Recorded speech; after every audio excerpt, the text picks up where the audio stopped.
And also at this whole time period, you were also fighting MMA. Yeah. And you were King of the Cage.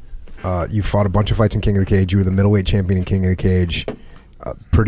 And then that's when King of the Cage was sort of the feeder organization for Pride, which was when Pride was the equivalent of the UFC everywhere in the world. Yeah. You know, it was very, very popular. The fights were awesome. They had the best fighters.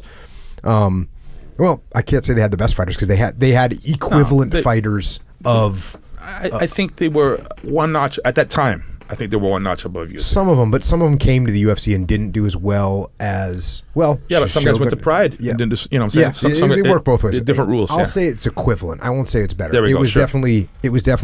So you were in the feeder organization for Pride, and then you went to Pride. But King of the Cage was third. It was considered the third hardest in the world. Yeah, it was. Yeah. Well, I don't even think. Yeah, underneath that was just completely unknown things. Yeah.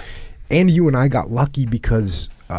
Well, I got lucky because I was hanging out with you, and we would go to Japan, and we saw some pretty crazy fights in Japan too.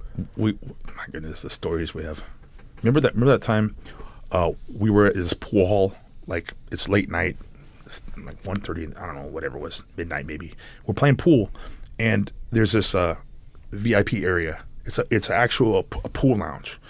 And there's this big Japanese bodyguard there, and what's behind? You can hear music and stuff. And I just try to get in there. He's like, I guess that means no, you can't come in.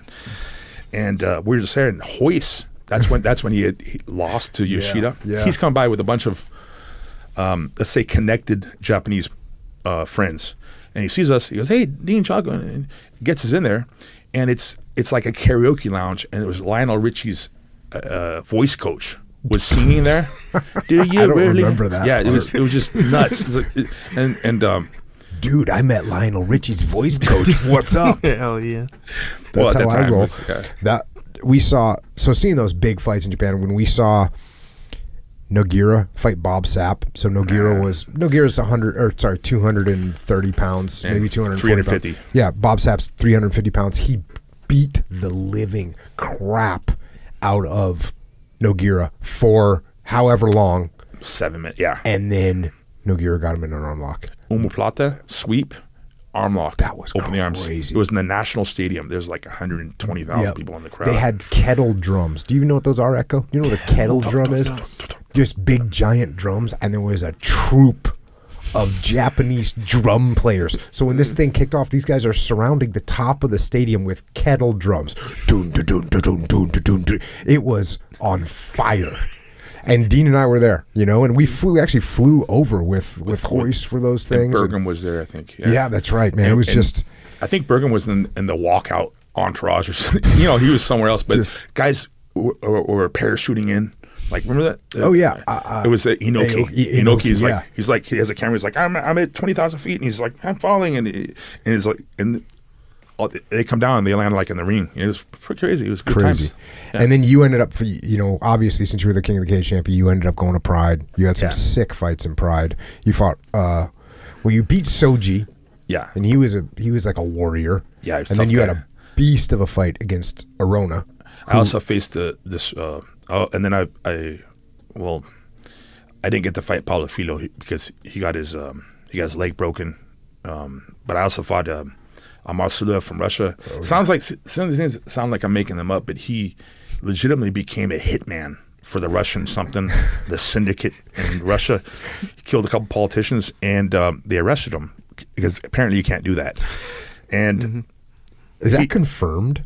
He died in prison of cancer. And in Russia, if you kill a few politicians, they just go, we're not going to take care of your cancer too much. He just let him rot away. He died like 2 years ago. So he was in prison. That guy, you've seen him before. His nose was just permanently broken. That guy became a hitman.